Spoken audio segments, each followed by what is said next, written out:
നിങ്ങളുമായി ദൈവത്തിൻ്റെ വചനം പങ്കുവെക്കുവാൻ ദൈവം നൽകിയ അവസരത്തിനായി ഞാൻ നന്ദി പറയുകയാണ്. യോഹന്നാൻ്റെ സുവിശേഷം 2-ാം അധ്യായം അതിൻ്റെ 5-ാം വാക്യം ഇപ്രകാരമാണ് പറയുന്നത്: അവൻ്റെ അമ്മ ശുശ്രൂഷക്കാരോട്, അവൻ നിങ്ങളോട് എന്തെങ്കിലും കൽപ്പിച്ചാൽ അത് ചെയ്യുവീൻ എന്ന് പറഞ്ഞു. ഈ വേദഭാഗം, അതിൻ്റെ പശ്ചാത്തലം, യേശു കർത്താവ് തൻ്റെ ശുശ്രൂഷയുടെ പ്രാരംഭ ഘട്ടങ്ങളിൽ കാനാവ് എന്ന് പറയുന്ന ഒരു സ്ഥലത്ത്, ഒരു വീട്ടിൽ, ഒരു വിവാഹ സമയത്ത് വീഞ്ഞിന് പോരായ്മ വന്നപ്പോൾ അവിടെയുള്ള ശുശ്രൂഷക്കാരോട് യേശു കർത്താവ് എന്തെങ്കിലും കൽപ്പിച്ചാൽ അവൻ പറയുന്നത് പോലെ ചെയ്യുവാൻ യേശു കർത്താവിൻ്റെ അമ്മ പറയുന്ന ഒരു ഭാഗമാണ് നാം വായിച്ചത്. ദൈവത്തെ അനുസരിക്കുക എന്നത് ഏതൊരു വിശ്വാസിയുടെയും നിർബന്ധമായ ഒരു ജീവിത രീതിയാണ്. ദൈവവചനത്തെ അനുസരിച്ചുകൊണ്ട് ദൈവം പറയുന്ന കാര്യങ്ങൾ അനുസൃതമായി ജീവിച്ചാൽ നിശ്ചയമായും അവരുടെ ലൈഫിനകത്ത് ഒരു അസാധാരണമായ വിടുതലുകൾ കാണാനിടയാകും എന്ന് യാതൊരു സംശയമില്ലാതെ നമുക്ക് ഉറപ്പിക്കാൻ സാധിക്കും. ഇവിടെ ഒരത്ഭുതം നടക്കാനുള്ളതിൻ്റെ മെയിൻ കാരണം യേശു കർത്താവ് അവിടെ വന്നു എന്നതുകൊണ്ട് മാത്രമല്ല, യേശു പറയുന്ന കാര്യങ്ങൾ അനുസരണയോടെ ചെയ്യാൻ ആരാണോ മുൻകൈ എടുക്കുന്നത് അതനുസരിച്ചായിരിക്കും അവരുടെ ലൈഫിലെ വിടുതൽ നടക്കുന്നത്. അതിന് ഒരു നല്ല തെളിവാണ് കാനാവിലെ കല്യാണ ഭവനത്തിൽ വെച്ച് അമ്മ ശുശ്രൂഷക്കാരോട് പറയുന്ന വേദഭാഗം: അവൻ എന്തെങ്കിലും കൽപ്പിച്ചാൽ അത് ചെയ്യുവീൻ എന്ന് അവരോട് പറഞ്ഞു. പ്രിയരെ, ദൈവം നമ്മളോട് എന്തെങ്കിലും പറയുന്നുണ്ടെങ്കിൽ അതിനെ മടി കൂടാതെ, സമയം കളയാതെ നാം അതിനെ ചെയ്യാൻ തയ്യാറായാൽ നമ്മുടെ ലൈഫിൽ അസാധാരണമായ വിടുതലുകൾ നടക്കും. ഇനി അനുസരിക്കുന്നില്ല എങ്കിൽ സംഭവിക്കുന്നത് എന്താണെന്ന് ന്യായാധിപന്മാരുടെ പുസ്തകത്തിലേക്ക് നമ്മുടെ ശ്രദ്ധയൊന്ന് തിരിച്ചാൽ നമുക്ക് മനസ്സിലാക്കാൻ സാധിക്കും. ന്യായാധിപന്മാരുടെ പുസ്തകം യോശുവയുടെ കാലഘട്ടം കഴിയുമ്പോൾ കർത്താവ് ന്യായാധിപന്മാരെ എഴുന്നേൽപ്പിക്കുന്നത് നമുക്ക് കാണാൻ സാധിക്കും. ഈ ന്യായാധിപന്മാരുടെ കാലഘട്ടത്തിൽ യോശുവ ജനത്തിന് അവരുടെ വിഹിതങ്ങൾ അല്ലെങ്കിൽ രാജ്യം വിഭജിച്ച് ഓരോ ഗോത്രങ്ങൾക്കായി കൊടുക്കുന്നു. അവർ ഓരോരോ ഏരിയകൾ യുദ്ധം ചെയ്ത് കനാന്യരെ കീഴ്പ്പെടുത്തി അവരുടേതായിട്ടുള്ള ഏരിയകൾ, ബൗണ്ടറികൾ സെറ്റ് ചെയ്ത് വരുന്ന ആ കാലഘട്ടത്തിൽ ന്യായാധിപന്മാരുടെ പുസ്തകം 1-ാം അധ്യായം അതിൻ്റെ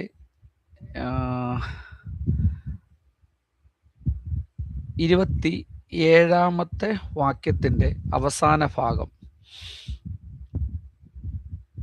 കനാന്യർക്ക് ആ ദേശം അന്ന് പാർപ്പാനുള്ള താല്പര്യം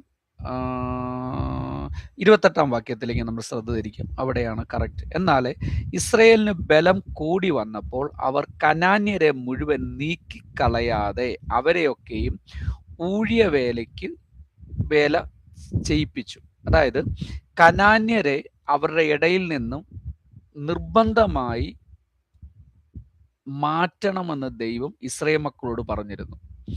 എന്നാൽ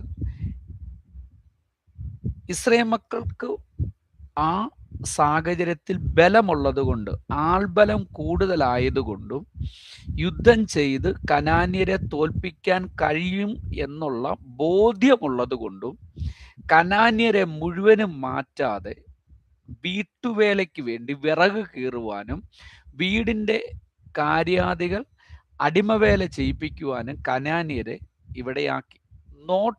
ഒറ്റ നോട്ടത്തിൽ പ്രിയരെ കനാന്യർ ഇസ്രായേൽ മക്കളുടെ അടിമയായി ഇപ്പോൾ കിടക്കുക. എന്നാൽ ദൈവം 2-ാം അധ്യായം, ന്യായാധിപന്മാർ പുസ്തകം 2-ാം അധ്യായത്തിനകത്ത് ദൈവം വന്ന് വഴക്കു പറയുന്ന ഒരു കാര്യമുണ്ട്.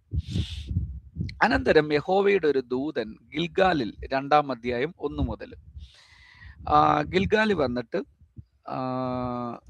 ജനത്തോട് പറയാണ്, നിങ്ങളുടെ പിതാക്കന്മാരോട് സത്യം ചെയ്ത ദേശത്ത് നിങ്ങളെ കൊണ്ടുവന്നു നിങ്ങളോടുള്ള എൻ്റെ നിയമം ഞാൻ ഒരിക്കലും ലംഘിക്കുകയില്ല എന്ന് നിങ്ങൾ ഈ ദേശനിവാസികളോട് ഉടമ്പടി ചെയ്യാതെ അവരുടെ ബലിപീഠങ്ങൾ ഇടിച്ച് കളയണമെന്നും കൽപ്പിച്ചു. എന്നാൽ നിങ്ങൾ എൻ്റെ വാക്ക് അനുസരിച്ചില്ല. എന്താ അവര് ഏത് അനുസരണക്കേടാ കാണിച്ചെന്നുള്ളത് താഴെ കൊടുക്കുന്നുണ്ട്. ഇങ്ങനെ നിങ്ങൾ ചെയ്തതെന്തേ? അതുകൊണ്ട് ഞാനും അവരെ നിങ്ങളുടെ മുമ്പിൽ നിന്നും നീക്കിക്കളയുകയില്ല. അവർ നിങ്ങളുടെ വിലാപ്പുറത്ത് മുള്ളായിരിക്കും, അവരുടെ ദേവന്മാർ നിങ്ങൾക്ക് കെണിയായിരിക്കും. അർത്ഥം ഇത്രയേ ഉള്ളൂ. ദൈവം കനാന്യരെ നീക്കിക്കളയാൻ പറഞ്ഞിട്ടും ഇസ്രായേൽ മക്കൾ അത് ചെയ്യാഞ്ഞത് കൊണ്ട് ദൈവം പറയുകയാണ്, ഞാനും അവരെ നീക്കത്തില്ല. എന്നെ കേൾക്കുന്ന ഒരു അഭിഷക്താൻ, ഒരു വിശ്വാസിയാകട്ടെ, ഒരു മാതാവാകട്ടെ, പിതാവാകട്ടെ, ഒരു ന്യൂ ബിഗിനറായിട്ട് ക്രിസ്തീയ ജീവിതം ആരംഭിക്കുന്ന വ്യക്തിയാകട്ടെ, ദൈവം നിങ്ങളോട് ചില കാര്യങ്ങൾ ജീവിതത്തിനകത്തൊന്ന് മാറ്റാൻ പറഞ്ഞാൽ അതിനെ നിർബന്ധമായി നിങ്ങൾ മാറ്റിക്കളയണം. ദൈവം പറയുന്ന കാര്യങ്ങൾ നിങ്ങൾ അനുസരിക്കാൻ തയ്യാറാകണം. ഇത് പഴയ നിയമത്തിൻ്റെ വ്യവസ്ഥയല്ലേ. പുതിയ നിയമത്തിനകത്ത് ദൈവം ഭയങ്കര ക്ഷമ ഉള്ള ആളാണ്, അല്ലെങ്കിൽ ക്ഷമിക്കുന്ന ദീർഘക്ഷമയുള്ള ആളാണ് എന്നൊന്നും ഇതിന് മുട്ടാത്തർക്കം പറയരുത്.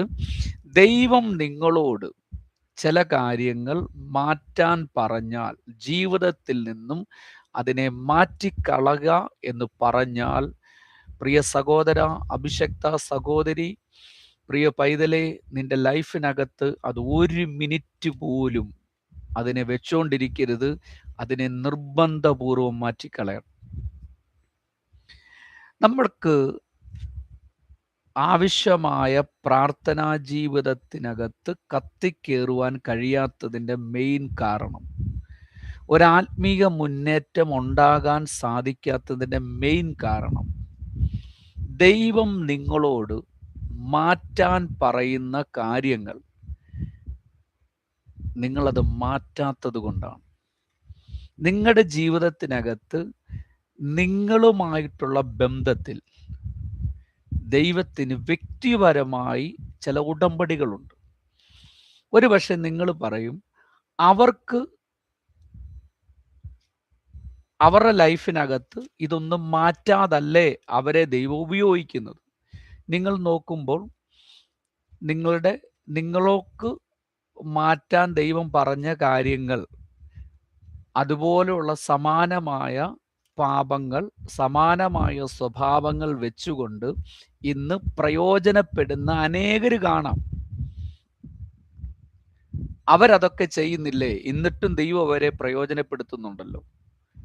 അവർ കറക്റ്റായ വഴിയിലല്ല, എന്നിട്ടും ദൈവം അവരെ പ്രയോജനപ്പെടുത്തുന്നുണ്ടല്ലോ എന്ന് ചിന്തിച്ച് ദൈവം നിങ്ങളോട് പറഞ്ഞത് ചെയ്യാതിരുന്നാൽ, പ്രിയ സഹോദര, ഒരാൾ വീഴുകയും നിൽക്കുകയും ചെയ്യുന്നത് ദൈവത്തിൻ്റെ പ്രോജക്റ്റാണ്. ഒരു യജമാനൻ്റെ ദാസൻ അദ്ദേഹം വീഴുകയോ അദ്ദേഹം നിലനിൽക്കുകയോ ചെയ്യുന്നത് ആ യജമാനൻ്റെ അവകാശത്തിൽപ്പെട്ടതാണ്. വേറൊരു ആളെ നിങ്ങൾ നോക്കാൻ പോകരുത്. നിങ്ങളോട് ദൈവം എന്തെങ്കിലും പറഞ്ഞിട്ടുണ്ടെങ്കിൽ അത് ചെയ്യും. ഈ സന്ദേശം ഇത് താങ്കൾക്ക് വേണ്ടി മാത്രമുള്ളതാണ്. ചിലര് ജോലിയോടുകൂടെ സുവിശേഷ വേല ചെയ്യുന്നവരുണ്ടാകാം. ചിലര് ലോകത്തിൻ്റെ മോഹങ്ങളിൽ എൻജോയ് ചെയ്തിട്ട് നന്നായിട്ട് പ്രവചിക്കുന്നവരുണ്ടാകാം, നന്നായിട്ട് വെളിപ്പാട് പറയുന്നവരുണ്ടാകാം. സിനിമ കണ്ടിട്ട് അങ്ങനെയുള്ള ലോക കാര്യങ്ങളെല്ലാം ഇടപെട്ടതിന് ശേഷം സ്റ്റേജിലേക്ക് കയറുമ്പോൾ നന്നായി അവർ ശുശ്രൂഷയിൽ ശോഭിക്കുന്നത് നിങ്ങൾ കണ്ടേക്കാം. പിന്നെന്തിനാണ് ഞാൻ ചിലതിനകത്ത് വേർപാട് സ്വീകരിക്കുന്നത്? അത് നീയും നിന്റെ ദൈവവുമായിട്ടുള്ള ഒരു ഉടമ്പടിയാണ്. പഴയ നിയമത്തിൽ ഒരുപാട് സ്ത്രീ കഥാപാത്രങ്ങളെ നമുക്ക് കാണാൻ സാധിക്കും. എന്നാൽ ശിംശോന്റെ അമ്മ, ആ വ്യക്തിയോട് കർത്താവ് പറയുന്നുണ്ട്, നീ വീഞ്ഞോ മദ്യമോ സേവിക്കാൻ പാടില്ല. കാരണം നിന്റെ ഉള്ളിൽ നിന്നും വെളിയിൽ വരാൻ പോകുന്ന ഒരു തലമുറ ശക്തരിൽ ശക്തനാണ്. അവനെ ഒരു സ്പെഷ്യൽ കാറ്റഗറിയിലാണ് ദൈവം ഉപയോഗിക്കുവാൻ ആഗ്രഹിക്കുന്നത്. ഈ ശിംശോന്റെ അമ്മ പറയുക, മറ്റ് സ്ത്രീകൾ അങ്ങനെ അല്ലായിരുന്നല്ലോ, അവർക്ക് എന്ത് വേണേലും കഴിക്കാൻ മതി, എനിക്ക് മാത്രം എന്താ ഒരു സ്പെഷ്യൽ നിർദ്ദേശങ്ങൾ എന്നൊക്കെ എന്ന് ചോദിച്ചാൽ അതിനർത്ഥം ഇത്രയേ ഉള്ളൂ, അതിന് ആൻസർ ഇത്രയേ ഉള്ളൂ. അവരുടെ വിളിയല്ല നിന്റെ വിളി. എന്നെ കേൾക്കുന്ന അഭിഷക്ത, മറ്റൊരാളുടെ വിളിക്ക് അനുസരിച്ചല്ല നീ നടക്കേണ്ടത്. ദൈവം നിന്നെ എങ്ങനെയാണ് വിളിച്ചിരിക്കുന്നത്, ആ വിളിക്ക് തക്കവണ്ണമായ വേർപാട് നിന്നിലുണ്ടായിരിക്കും.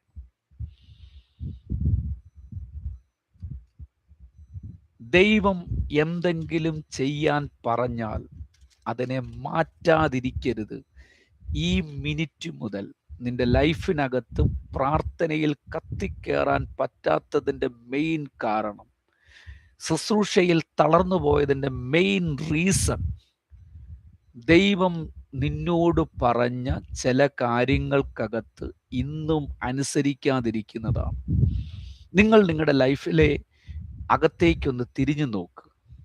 ദൈവം ചിലത് ചെയ്യണ്ട, ചിലത് ചെയ്യണം എന്ന് ദൈവം കൽപ്പിച്ചിട്ടും അതിനെ ഉപേക്ഷയായി വിചാരിച്ചു. ആ ഏരിയയിൽ നീ ക്ലിയർ ആകാതെ പ്രിയ പരിശുദ്ധാത്മാവ് അടുത്ത സ്റ്റെപ്പ് നിന്റെ ലൈഫിനകത്ത് ചെയ്യത്തില്ല. പഴയ നിയമത്തിനകത്ത് ദീർഘക്ഷമയുള്ളവനാണ് കർത്താവ്. പുതിയ നിയമത്തിനകത്തും ദീർഘക്ഷമയുള്ളവനാണ് കർത്താവ്. ആ ദീർഘക്ഷമയുള്ളത് കൊണ്ടാണ് നാം അനുസരിക്കാതിരുന്നിട്ടും ദൈവം നമ്മളെ പുറലോകത്തിന് മുമ്പിൽ പിച്ചിക്കീറാതെ ഇന്നയോളം തൻ്റെ കൃപയിലും കരുണയിലും നമ്മളെ കാത്തു പരിപാലിക്കുന്നത്. പഴയ നിയമ വ്യവസ്ഥയിലായിരുന്നുവെങ്കിൽ ഇവിടെ ദൈവം പറയുന്നത്, അതുകൊണ്ട് ഞാൻ അവരെ നിങ്ങളുടെ മുമ്പിൽ നിന്ന് നീക്കിക്കളയുകയില്ല, അവർ നിങ്ങളുടെ വിലാപ്പുറത്ത് മുള്ളായിരിക്കും, അവരുടെ ദേവന്മാർ നിങ്ങൾക്ക് ഒരു കെണിയായിരിക്കും. യേശു കർത്താവ് പറയുക, പിതാവായ ദൈവം യഹോവ ഉടമ്പടിയുടെ ദൈവം ഇസ്രായേൽ മക്കളോട് പറയുകയാണ്, ഞാൻ പറയുന്നത് അനുസരിക്കാഞ്ഞതുകൊണ്ട് ഇനി ഞാനും അവരെ എന്ത് ചെയ്യത്തില്ല, നീക്കുകയല്ല. ചില പാപങ്ങൾ നമ്മളിൽ നിന്ന് മാറ്റാൻ പറയുമ്പോൾ, ചില പാപ സ്വഭാവങ്ങൾ നമ്മളിൽ നിന്ന് നീക്കാൻ ദൈവം പറയുമ്പോൾ, ദൈവം കൂടെ അതിനെ ഹെൽപ്പ് ചെയ്യാൻ തയ്യാറാകും. നമ്മുടെ ബലഹീനതകളിൽ തുണ നിൽക്കുന്ന പരിശുദ്ധാത്മാവെന്ന് പറഞ്ഞ് നമ്മൾ ചില കാര്യങ്ങൾ ഉദാസീനരാകരുത്. എൻ്റെ ബലഹീനതയാണ് എന്ന് പറയരുത്. ആ ബലഹീനതയെ മാറ്റാൻ ദൈവം സഹായകനായി നിൽക്കുന്ന കാലഘട്ടത്തിൽ അതിനെ മാറ്റാൻ നമ്മൾ തയ്യാറാകണം. അതിനെ ദൈവം മാറ്റിക്കളയാൻ ദൈവം നമ്മളോട് പറയുമ്പോൾ, അതിനെ ഉപേക്ഷിക്കൂ എന്ന് പറയുമ്പോൾ, അതിൻ്റെ കൂടെ ദൈവത്തിൻ്റെ സപ്പോർട്ടൂടെ അതിൻ്റെ കൂടെ കാണും. എന്നാൽ അത് നമ്മൾ ഉപേക്ഷിക്കാതിരിക്കുന്ന കാലത്തോളം പിന്നത്തേതിൽ ദൈവം ആ ഏരിയക്കകത്ത് ദൈവം കൈയെടുത്താൽ, പ്രിയരെ, ആ സ്വഭാവം നിന്റെ ശുശ്രൂഷയിലെ ഏറ്റവും വലിയ മാരക വിപത്തായിട്ടത് മാറും. ഈ ദിവസങ്ങളിൽ നിന്റെ ശുശ്രൂഷ ലോക രാജ്യങ്ങളിൽ പ്രയോജനപ്പെടുവാൻ ദൈവം ആഗ്രഹിക്കുന്നു. അതുകൊണ്ട് പ്രിയ സഹോദര അഭിഷക്ത, ഈ സന്ദേശം നിങ്ങളുടെ മുമ്പിൽ എത്തുന്നത്. നിങ്ങളുടെ ലൈഫിൻ്റെ അകത്ത് ദൈവം എന്തെങ്കിലും കൽപ്പിച്ചിട്ടുണ്ടോ എന്ന് ചെക്ക് ചെയ്യ്. അതിനെ മാറ്റിക്കളയേണ്ടതിനെ മാറ്റിക്കളക. പരിശുദ്ധാത്മാവിന് ശക്തിയോടെ ഒരു എന്താ പറയുന്നേ, ഒരു ഫ്രീ ആയിട്ട് നിന്നോട് ഇടപെടുവാൻ ദൈവത്തിന് ആഗ്രഹമുണ്ട്. ആ ആഗ്രഹത്തിന് തടസ്സമായി നിന്റെ ലൈഫിനകത്ത് ദൈവം പറയുന്ന കാര്യങ്ങൾ ഒബേ ചെയ്യുവാൻ ഒരു മനസ്സൂടെ കാണിച്ചാൽ, ഇന്നു മുതൽ, ഈ മിനിറ്റ് മുതൽ ഒരസാധാരണ പ്രാർത്ഥനയുടെ തലം നിന്റെ ലൈഫിനകത്ത് തുറന്നു വരും. നീ ആഗ്രഹിക്കുന്ന പ്രൊഫറ്റിക്കൽ തലം, നീ ആഗ്രഹിക്കുന്ന ശുശ്രൂഷയുടെ ഏറിയ, പ്രാർത്ഥിച്ചിട്ടും ഉപവസിച്ചിട്ടും എന്തേ എനിക്ക് ചിലത് കിട്ടുന്നില്ല എന്ന് ചിന്തിച്ചിരിക്കുന്ന അഭിഷക്ത, താങ്കളോട് ഈ മിനിറ്റിൽ പരിശുദ്ധാത്മാവിൻ്റെ ദൂതായി ഇത് ഞാൻ അറിയിക്കുകയാണ്. നാളുകൾക്ക് മുമ്പ് താങ്കൾ കേട്ട ദൈവത്തിൻ്റെ ശബ്ദം അതിനെ അനുസരിക്കാത്തത് കൊണ്ടാണ്. ചിലരോട് ദൈവം വ്യക്തിപരമായി ദൂതുകൾ കേൾപ്പിച്ചിട്ടുണ്ട്. ചിലർ പോയി ഒരു പ്രോബ്ലത്തിൻ്റെ നടുവിൽ ഞാൻ എന്ത് ചെയ്യണമെന്ന് പോയി ദൈവശബ്ദം കേൾക്കുന്നത് ഞാൻ കണ്ടിട്ടുണ്ട്. എന്നാൽ ആ കേൾക്കുന്ന സമയത്ത് അവർ കരമടിച്ചതിനെ സ്വീകരിക്കും. അതിനുശേഷം ഒരു സ്റ്റെപ്പ് പോലും അവർ വെക്കുകയില്ല. പ്രിയ സഹോദര, നിങ്ങൾ അനുസരിക്കാൻ തയ്യാറാകുന്നില്ല എങ്കിൽ നിങ്ങൾ ദൈവശബ്ദം കേൾക്കാനായി ഒരു പ്രൊഫറ്റിന്റെ അടുത്ത് നിങ്ങൾ പോകരുത്. പ്രൊഫറ്റിന്റെ അടുത്ത് പോയി ഒരു ദൈവശബ്ദം കേട്ടാൽ ആ കേട്ട ദൈവത്തിന്റെ ശബ്ദത്തിനനുസരിച്ച് നിങ്ങൾ ചുവട് വെക്കാൻ തയ്യാറാകണം. അവൻ എന്തെങ്കിലും കൽപ്പിച്ചാൽ അത് ചെയ്യാൻ നിങ്ങൾക്കൊരു മനസ്സ് കാണിക്കണം. ആ മനസ്സ് കാണിക്കുന്നില്ല എങ്കിൽ നിങ്ങൾ കേട്ട ശബ്ദത്തിനനുസരിച്ച് നിങ്ങൾ പ്രതികരിക്കുന്നിടം വരെയും എൻ്റെ ദൈവം നിങ്ങളെ നോക്കി വെയിറ്റ് ചെയ്യും. നമുക്കൊരു വേദഭാഗം അറിയാം. അപ്പസ്തലനായ പത്രോസും തൻ്റെ കൂടെയുള്ള സഹോദരന്മാരും പടകിൽ യാത്ര ചെയ്യുകയാണ്. യേശു കർത്താവ് രാത്രിയുടെ യാമങ്ങളിൽ വെള്ളത്തിന് മുകളിൽ നടക്കുന്നവനായി ഈ പടകിൻ്റെ അരികിലേക്ക് വരുമ്പോൾ പത്രോസ് പടകിനകത്ത് എഴുന്നേറ്റ് നിന്ന് ചോദിക്കുന്നൊരു ചോദ്യമുണ്ട്. നീയാണോ? യെസ്, ഞാനാണെന്ന് കർത്താവ് പറഞ്ഞപ്പോൾ എന്നെ കൂടെ അങ്ങോട്ട് വിളിക്കാൻ പറഞ്ഞു. യേശു പറഞ്ഞു വരിക എന്ന് പറഞ്ഞു. യേശുവിനെ പ്രേരിപ്പിച്ച് വരിക എന്ന ശബ്ദം യേശുവിൽ നിന്ന് പുറത്തു വരത്തക്കവണ്ണം പത്രോസിന്റെ പ്രയർ, പത്രോസിന്റെ റിക്വസ്റ്റ് അത്ര വലുതായിരുന്നു. യേശു പറഞ്ഞു വെള്ളത്തിന്റെ മുകളിൽ നടക്കുവാൻ എന്നെ പത്രോസ് വിളിക്കാൻ പറഞ്ഞപ്പോൾ യേശു പറഞ്ഞു വരാൻ പറഞ്ഞു. ഇനി പത്രോസ് പടകിൽ നിന്ന് ഇറങ്ങി വരുന്നിടം വരെയും യേശു കർത്താവ് വെള്ളത്തിന്റെ മുകളിൽ നിലകൊള്ളും. നീ ഒരു ശബ്ദം കേൾക്കുവാൻ ആഗ്രഹിച്ചു, നീ ഒരു പ്രൊഫറ്റിക്കൽ വോയിസ് കേൾക്കുവാൻ ആഗ്രഹിച്ചു, ആ പ്രൊഫറ്റിക്കൽ വോയിസ് നീ കേൾക്കുകയും ചെയ്തു. എന്നിട്ടും ഒരു ചുവട് വെക്കാതെ ഇരിക്കുന്ന അഭിഷക്ത, താങ്കൾ അതിന് സ്റ്റെപ്പ് വെക്കാതെ ദൈവം നിന്റെ ലൈഫിനകത്ത് ചിലത് ചെയ്യത്തില്ല. ഇന്ന് രാത്രി, ഈ പകലിൽ, ഏത് മിനിറ്റിലാണോ ഈ സന്ദേശം കേൾക്കുന്നത്, ആ മിനിറ്റിൽ, ഇനിയുള്ള സന്ദേശം നിങ്ങൾ കേൾക്കുന്നില്ലെങ്കിലും, ഇനിയുള്ള മിനിറ്റിൽ നിങ്ങൾ ഈ വീഡിയോ പ്ലേ ചെയ്യുന്നില്ലെങ്കിലും, ഇതിനെ ഇവിടെ വെച്ച് പോസ് ചെയ്തിട്ട് നിന്റെ ബൈബിളുമായി പ്രയർ റൂമിനകത്ത് കയറുക. മുഴങ്കാലിരുന്നിട്ട് ചോദിക്കുക, കർത്താവേ, എവിടെയാണ് എൻ്റെ ലൈഫിനകത്ത് ഒരു മിസ്റ്റേക്ക് സംഭവിച്ചത്? ഏത് ഏറിയയാണ് ഞാൻ ഇത്രയും കഠിനമായി അധ്വാനിച്ചിട്ടും?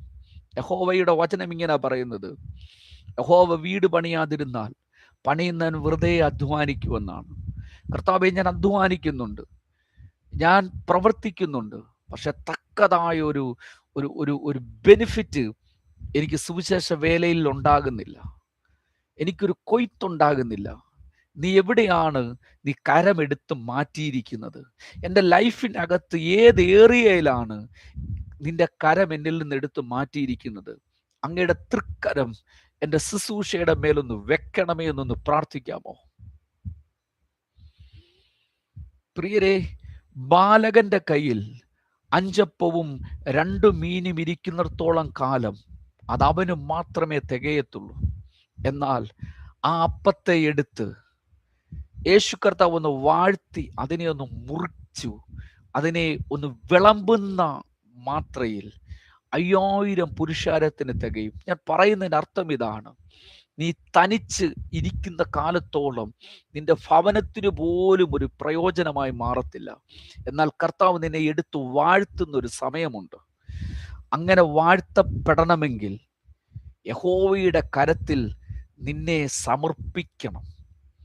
ഈ രാത്രി ഈ വീഡിയോ കാണുന്ന ഏത് മിനിറ്റിലാണോ, ആ മിനിറ്റിൽ യഹോവയുടെ കരത്തിലേക്ക് നിങ്ങളുടെ ശുശ്രൂഷകളെ ഇട്ടുകൊടുക്കുക, നിന്റെ ജീവിതത്തെ ഇട്ടുകൊടുക്കുക, നിന്റെ കുടുംബജീവിതത്തെ ഇട്ടുകൊടുത്തിട്ട് കർത്താവേ ഇതിനെ ഒന്ന് വാഴ്ത്തണമേ കർത്താവേ. അനേകരുടെ വിശപ്പടക്കുവാൻ, അനേകരുടെ ആത്മീക ദാഹം, അനേകരുടെ ആത്മീക വിശപ്പടക്കുവാനായി എൻ്റെ ശുശ്രൂഷയെ നീ ഒന്ന് വിളമ്പണമേ കർത്താവേ. ഹല്ലേലൂയ. ഇന്ന് ചില അഭിഷക്തന്മാരെ കർത്താവ് അവരുടെ ശുശ്രൂഷകളെ രാജ്യങ്ങൾക്ക് വിളമ്പി കൊടുക്കുന്നതാക്കി മാറ്റട്ടെ. നിനക്ക് പ്രവചനമുണ്ട്, നിനക്ക് വെളിപ്പാടുകളുണ്ട്, നിനക്ക് മെസ്സേജ് എടുക്കാൻ അറിയാം. പക്ഷേ അഭിഷിക്ത, താങ്കൾ ഇന്നും പ്രയോജനപ്പെടാതെ അകത്തളങ്ങളിൽ ഞെരങ്ങുകയാണെങ്കിൽ ഈ സന്ദേശം ഇവിടെ വെച്ച് സ്റ്റോപ്പ് ചെയ്തിട്ട് പ്രാർത്ഥിക്കാൻ പ്രയർ റൂമിനകത്ത് കയറി ചെല്ല്. ആ റൂമിനകത്ത് വെച്ച് ദൈവം നിന്റെ ശുശ്രൂഷയെ കരങ്ങളിലെടുത്ത് അതിനെ ഒന്ന് വാഴ്ത്തും യേശുവിൻ്റെ നാമത്തിൽ. ഹല്ലേലൂയ. രാജ്യങ്ങൾക്ക് വിളമ്പുവാൻ എൻ്റെ ദൈവം, രാജ്യങ്ങളുടെ വിശപ്പ് മാറ്റുവാൻ ദൈവം നിന്നെ ഉപയോഗിക്കാൻ പോകുക. എവിടെയാണ് മിസ്റ്റേക്ക് സംഭവിച്ചത്? അവൻ എന്തെങ്കിലും ചെയ്യാൻ കൽപ്പിച്ചാൽ അത് ചെയ്യുവീൻ. നമ്മുടെ ലൈഫിനകത്ത് ചെറിയ കാര്യങ്ങളായിരിക്കാം, ദൈവം ചെറിയ കാര്യമാണ് പറഞ്ഞത്, അത് ചെയ്യരുത് മോനെ, അത് ചെയ്യരുത് മക്കളെ, അത് വേണ്ട, ആ ബന്ധം നിനക്ക് വേണ്ട, ആ റിലേഷൻ നിനക്ക് ആവശ്യമില്ല, ആ റൂട്ടിലൂടെ പോകരുത്, അവിടെ നിൽക്കരുത്,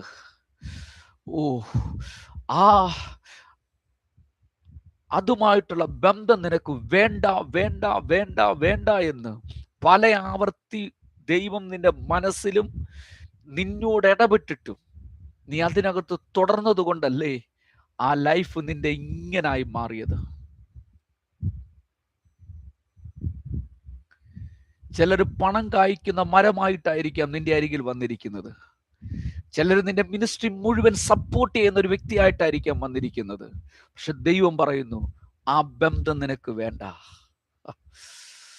നീ നോക്കുമ്പോൾ നിന്റെ മിനിസ്ട്രി മുഴുവനും ഒരു ഇന്റർനാഷണൽ ലെവലിൽ കയറുവാൻ തക്കവണ്ണമുള്ള പവർ, പണം ആ വന്ന വ്യക്തിയുടെ കരുത്തിലുണ്ട്. അത് വ്യക്തി തരാനും തയ്യാറാവും. പക്ഷെ ദൈവം പറയുന്നു, ആ ബന്ധം നിനക്ക് വേണ്ട.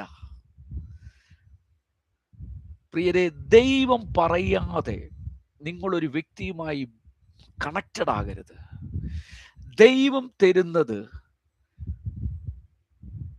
ഒന്നുമില്ലായ്മയിൽ നിൽക്കുന്ന ഒരുത്തനെയാണെങ്കിൽ, അത് ദൈവം തരുന്നതാണെങ്കിൽ അതിനകത്ത് വലിയൊരു മഹത്വം ഇറങ്ങി വരും. പ്രിയരെ, അവനെ ദൈവം അനുഗ്രഹിക്കും. ഹല്ലേലൂയ. അബ്രഹാമിന്റെ ജീവിതത്തിൽ ഒരിക്കൽ ഒരു യുദ്ധം കഴിഞ്ഞിട്ട് അബ്രഹാം വരുമ്പോൾ സോദോം രാജാവ് പറഞ്ഞു, ആളുകളെ എനിക്ക് താ, സമ്പത്ത് നീ എടുത്തോളാൻ പറഞ്ഞു. അബ്രഹാം പറഞ്ഞത് എന്താണെന്നറിയാം? നീ എന്നെ സമ്പന്നനാക്കിയെന്ന് പറയരുത്. നീ എന്നെ സമ്പന്നനാക്കിയെന്ന് പറയാതിരിക്കുവാൻ ഞാനൊരു ചെരുപ്പാകട്ടെ, ചെരുപ്പിന്റെ വാറാകട്ടെ ഞാൻ എടുക്കുകയെന്ന് പറഞ്ഞു. ഏറ്റവും എന്താ പറയുന്നത്, ഏറ്റവും ദാരിദ്ര്യത്തിലിരിക്കുന്ന വ്യക്തിയാണോ താങ്കൾ? താങ്കളെ അനുഗ്രഹിക്കുവാൻ താങ്കൾക്കൊരു ബ്ലെസ്സിങ് ആയി ചിലർ വരുന്നു എന്ന് കേൾക്കുമ്പോൾ അത് ദൈവം അയച്ചതാണോ എന്ന് ചെക്ക് ചെയ്യുക. താങ്കൾക്കൊരു ഓഫർ വരുമ്പോൾ, താങ്കൾക്കൊരു സമ്മാനം വരുമ്പോൾ, ചില യാത്രകൾ ചിലർ പ്ലാൻ ചെയ്യുമ്പോൾ ചാടി പുറപ്പെടരുത് പ്രിയരെ. അതിൻ്റെ പിന്നിൽ ദൈവമുണ്ടോ എന്ന് ചെക്ക് ചെയ്യണം.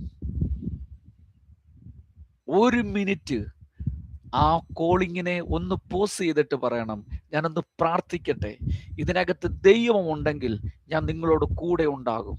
പ്രിയരെ, ദൈവം നിന്നെ അയക്കാതെ നീ ചില രാജ്യങ്ങൾക്കകത്ത് പോകരുത്. ദൈവം നിന്നെ അയക്കാതെ ചില പട്ടണത്തിനകത്ത് കാല് വെക്കരുത്.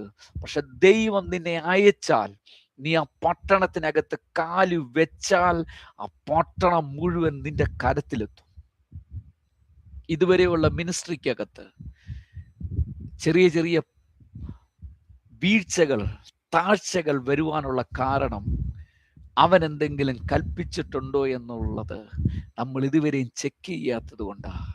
നമ്മുടെ ലൈഫിനകത്ത് ഇനിയും അത് ഉണ്ടാകാതിരിപ്പാൻ നാം നമ്മെ തന്നെ സൂക്ഷിക്കുക. ദൈവം എന്തെങ്കിലും നിങ്ങളോട് പറഞ്ഞിട്ടുണ്ടെങ്കിൽ നിങ്ങളുടെ ലൈഫിനകത്ത് അത് മാറ്റുവാൻ, നിങ്ങളുടെ ലൈഫിനകത്തൊന്നും അത് വേണ്ട, അത് നിന്നോടുള്ള ബന്ധത്തിൽ എനിക്കത് ഇഷ്ടമല്ല എന്ന് ദൈവം പറഞ്ഞിട്ടുണ്ടെങ്കിൽ അതിനെ എന്നേക്കുമായി എടുത്ത് കളയുക പ്രിയരെ. ചിലരോട് ചില സ്വഭാവങ്ങൾ അതിനെ എടുത്തു കളയാൻ പറയുന്നു. ചിലരോട് ചില പാപങ്ങൾ അതിനെ ഇനിയും ആവർത്തിക്കരുതെന്ന് പറയുന്നു. ചിലരോട് ചില ബന്ധങ്ങൾ ആവർത്തിക്കരുതെന്ന് പറയുന്നു. ചിലരോട് പറയുന്നു നിന്റെ പ്രാർത്ഥനാ ജീവിതം ഇങ്ങനെ ആകണമെന്ന് പറയുന്നു.